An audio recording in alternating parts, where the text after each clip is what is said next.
Hello ji, welcome to week 4। बहुत ही बढ़िया चल रहा है यार। सेकंड लास्ट वीक पर आ गए हो आप लोग। बहुत सारी चीज़ें अभी तक कवर हो चुकी हैं।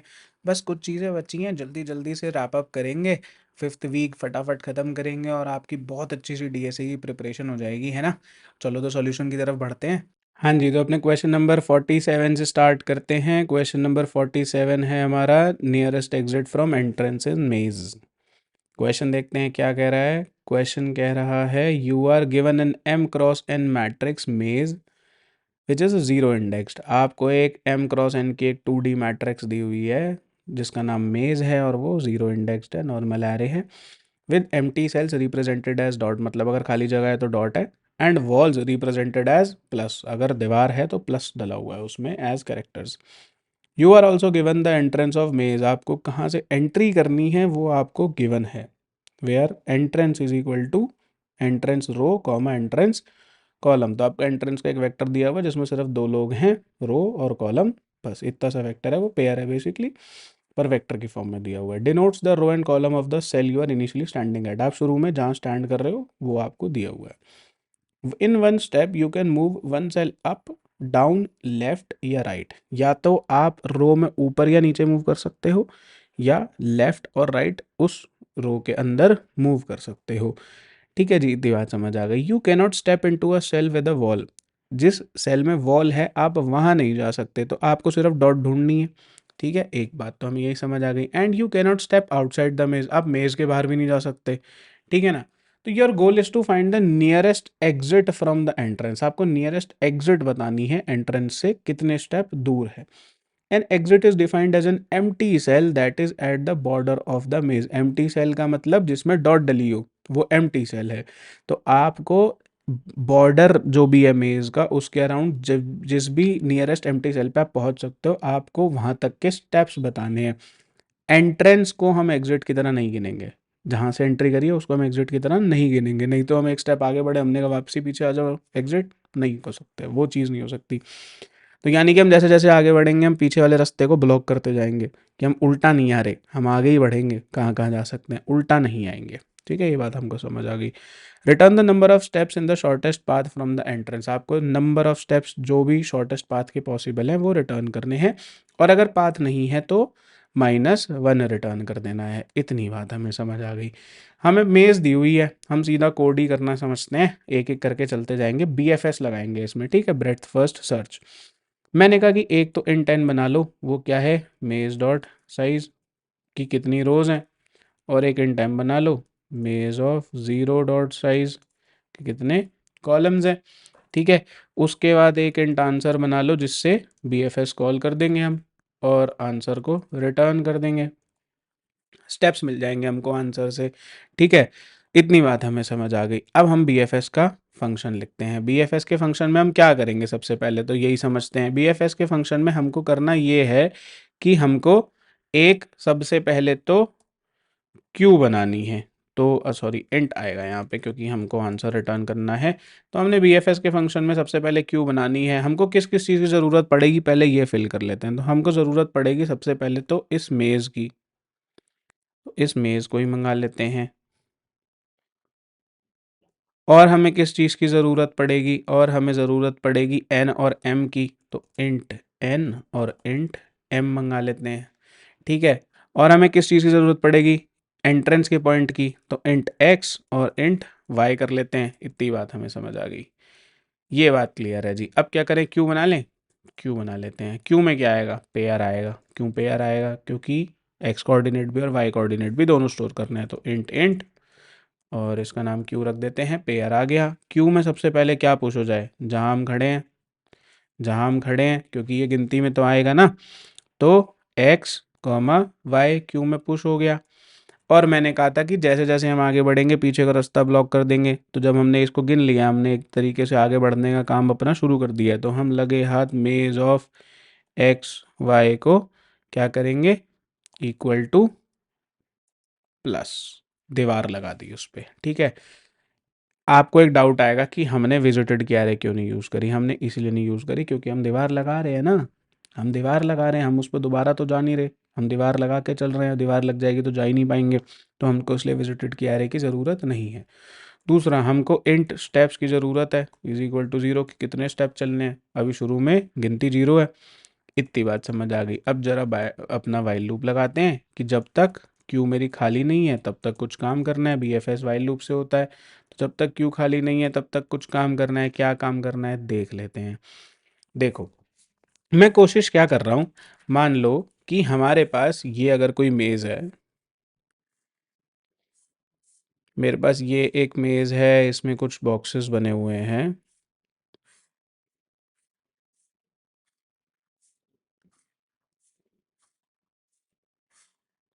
और मेरे को कहा है कि मैं यहाँ खड़ा हूँ, ठीक है। और यहाँ से इधर दीवार है पूरा, इधर भी दीवार है, ठीक है। और मान लो मैं यहाँ से इस जगह मूव कर गया, ठीक है। तो मैंने कहा कि यहाँ पे भी दीवार लगा दो अब तो, ठीक है, यहाँ पे भी दीवार लगा दो।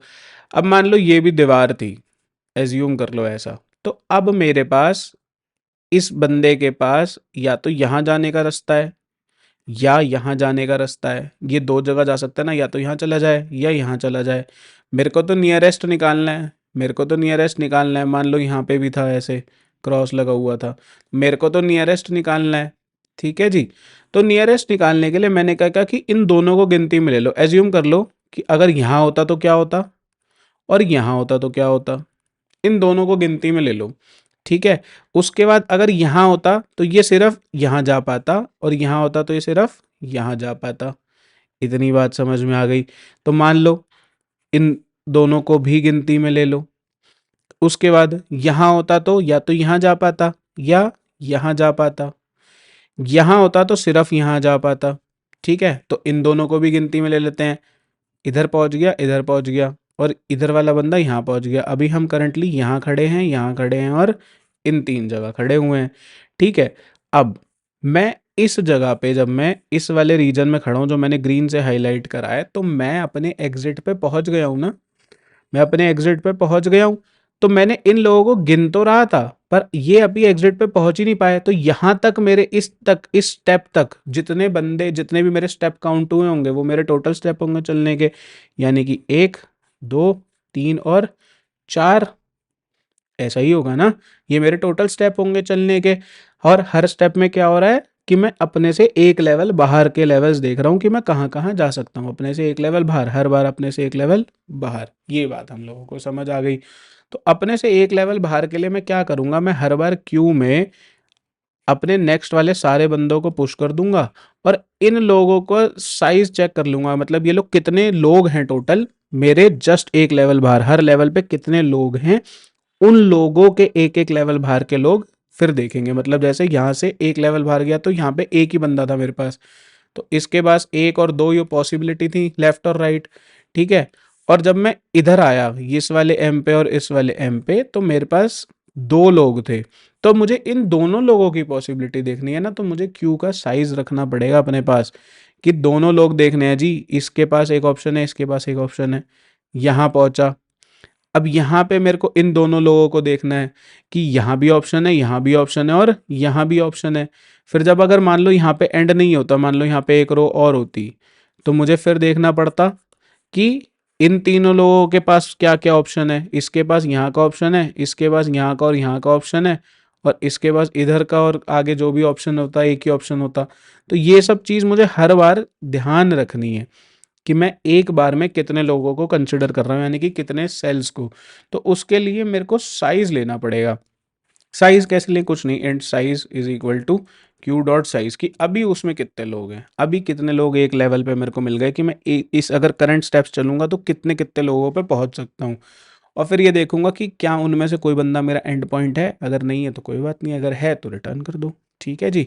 और मैं एक ना बूलियन ले लेता हूँ कि क्या मैंने मूव करा भी है, जिसको शुरू में कह देता हूँ कि नहीं करा। अगर मैंने मूव करा है तो स्टेप गिनो ना, अगर नहीं करा तो फिर क्यों स्टेप गिनोगे। ठीक है, ये बात मुझे समझ आ गई, कोई दिक्कत नहीं है। उसके बाद मैंने कहा जब तक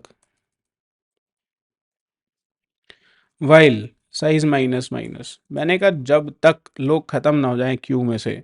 कौन से लोग, जो लोग मेरे इस करंट लेवल पे हैं सिर्फ उतने लोग, तो वो हमको साइज से पता चलेगा ना। तो जब तक जो करंट लेवल पे लोग हैं वो ख़त्म ना हो जाए तब तक कुछ काम करना है।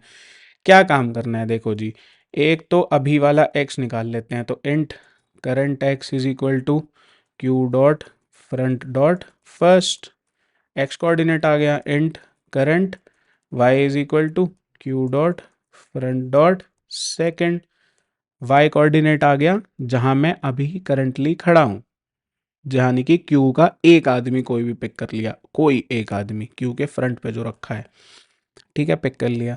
उसके बाद क्या करना है, मेरे को ना एक एरे बनानी है, मान लो इसका नाम दिस एक्स रख दिया, ठीक है, एरे बनानी है। एरे से मैं क्या कर रहा हूँ मैं अभी बताता हूँ। मैंने एरे में नंबर डाले -1 1 0 और 0। इस एरे से मैंने क्या करा कि मैं मान लो अगर एक्स कोऑर्डिनेट है, तो एक्स कोऑर्डिनेट क्या होता है मेरा, इस तरीके से होता है हॉरिजॉन्टली। इस एक्स कोऑर्डिनेट पे या तो मैं एक स्टेप पीछे जा सकता हूँ या मैं एक स्टेप आगे जा सकता हूँ, यानी कि या तो मैं -1 पे जा सकता हूँ या मैं +1 पे जा सकता हूँ, ठीक है।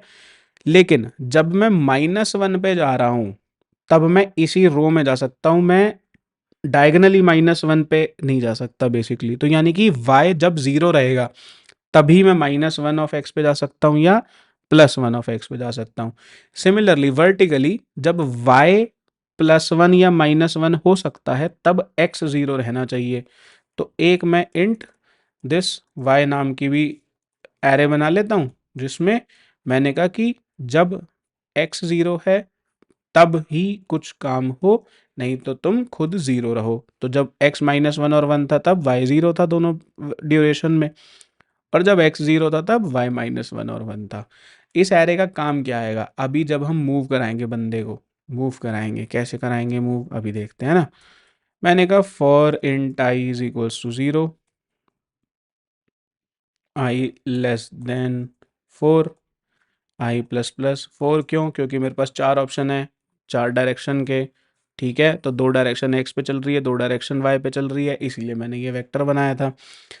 मान लो हर एक i के लिए, यानी कि 0th के लिए मान लो मैं सिर्फ -1 0 वाले कोऑर्डिनेट पे जा रहा हूँ, जहाँ मैं खड़ा हूँ वहाँ से ही, ठीक है। तो वो कैसे निकालेंगे, मैं यहाँ पे मान लो दे देता हूँ int row is equal to current x plus this x of i, मैंने ऊपर एक्स वाई लिया है, ठीक है। तो current x is equal to this x of i, और int column is equal to current y plus this y of i. इससे क्या होगा, मान लो मेरी रो का नंबर आया कि मैं अभी जो करंटली खड़ा हूँ, मान लो मैं 2,2 पे खड़ा हूँ, एज्यूम कर लेते हैं, मान लो मैं इस जगह खड़ा हूँ, 2,2 हो गया ये वाला रीजन। मैं थोड़ा सा इसको खाली कर देता हूँ इरेज करके।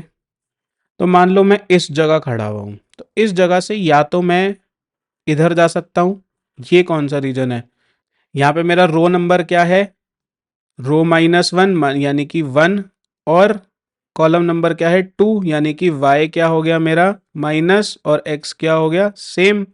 सिमिलरली अगर मैं यहाँ जाऊँगा तो मेरा x कम होगा, यानी कि y मेरा क्या रहा 2 और x हो गया 1।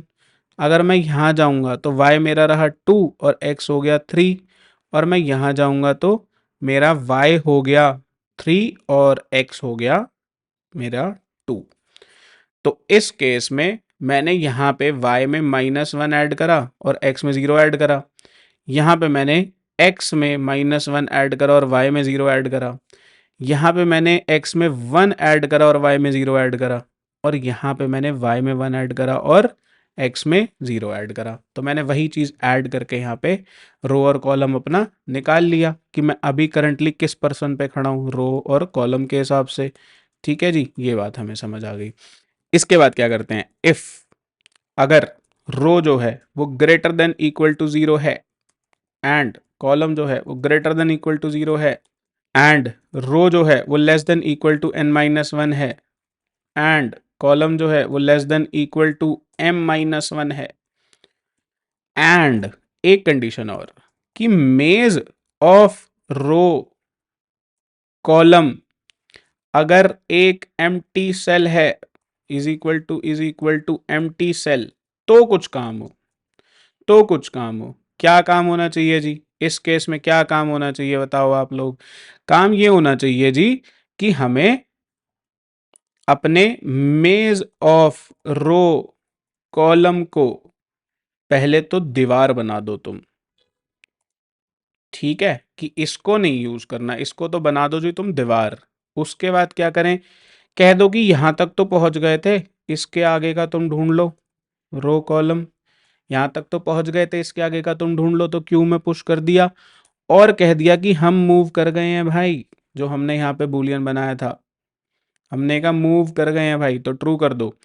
और अगर मूव कर गए हैं तो क्या करें, मूव कर गए हैं तो हमारा एक स्टेप, क्या है स्टेप्स, तो हमारा एक स्टेप प्लस प्लस हो जाए। स्टेप प्लस प्लस कैसे होगा, इस ब्रैकेट के बाहर आएगा। मैंने कहा कि इफ मूव्ड, अगर मूव करे हैं तो स्टेप्स प्लस प्लस, एक स्टेप बढ़ा दो, ठीक है। ठीक है, तो स्टेप्स प्लस प्लस हो जाएंगे।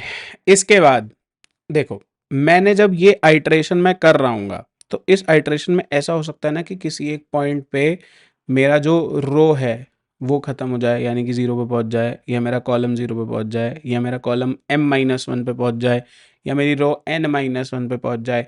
तो वो सारे लोग बॉर्डर पर एग्जिस्ट कर रहे होंगे। और मैंने कहा था कि अगर बॉर्डर तुम्हें खाली मिल जाए तो क्या करना है, काउंट रिटर्न कर देना है, ठीक है, कि इतना काउंट है, ठीक है, ब्रैकेट नहीं लगाया मैंने इधर। तो अगर मेरा मेज का जो सेल है जिस पे मैं आया हूँ वो खाली है, ये तभी इस इफ ब्लॉक के अंदर आएगा, इसी केस में आएगा। एक चीज़, दूसरी चीज़ कब आएगा, जब ये इन कंडीशंस के बीच में लाया कर रहा होगा, जो हमारे मैट्रिक्स के अंदर लाया कर रहा होगा, नहीं तो नहीं आएगा। और नहीं आएगा अगर, तो कुछ करना है नहीं। लेकिन अगर आ जाए तो मुझे काउंट रिटर्न करना है। तो मैंने कहा कि अगर रो इक्वल टू जीरो है, या रो इक्वल टू n-1 है, या कॉलम इक्वल टू जीरो है, या कॉलम इक्वल टू n-1 है, यानी कि बॉर्डर्स पे पहुंच गए हो अगर, अगर ऐसा हो गया है तो करने रिटर्न काउंट +1, ठीक है। ये बात हमें समझ आ गई, एकदम क्लियर है जी, बिल्कुल। अब अगर ये रिटर्न काउंट यहाँ पे नहीं हो पा रहा है किसी समय पे, यानी कि मैं कभी एंड पे नहीं पहुंच पाया, और मैं कभी एंड पे नहीं पहुंच पाया, तो रिटर्न -1 कर दूं बाहर से, कि पूरा लूप खत्म हो गया, पूरी आइटरेशन हो गई, पर हम कभी एंड पे नहीं पहुंच पा रहे, तो रिटर्न -1 कर दूं, और यहाँ से ये आंसर में साइन हो जाएगा, और आंसर हम रिटर्न कर देंगे, ठीक है जी। BFS में भेजना क्या क्या था, मेज NM और XY। तो मेज भेज दिया हमने, भेज दिया NM, और X क्या होगा, एंट्रेंस ऑफ 0, और y क्या होगा, एंट्रेंस ऑफ 1, ठीक है। इतनी बात हमें समझ आ गई, हम रन करके देख लेते हैं एक बारी।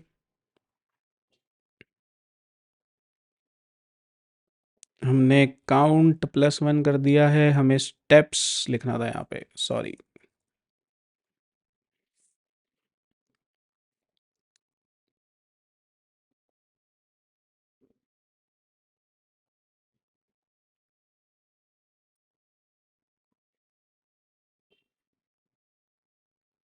क्योंकि हमने यहाँ पे क्यू को पॉप नहीं करा है, तो क्यू पॉप कर लेते हैं। अब रन करते हैं, एक्सेप्ट हो गया जी, सबमिट भी कर लेते हैं एक बारी।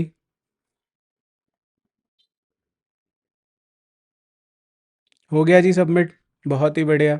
हाँ जी, तो आई होप आप लोगों को सॉल्यूशन समझ आ गया होगा। अगर सॉल्यूशन नहीं समझ आया है तो एक बारी वेबसाइट पे जाना, एडिटोरियल ज़रूर देख लेना। तब भी नहीं समझ आया तो वीडियो दोबारा देखना, डाउट्स पूछना, टेलीग्राम चैनल पे डाउट पूछना, और अगर अच्छे से सॉल्व हो गया हो तो लिंक्डइन पे पोस्ट ज़रूर कर देना, है ना।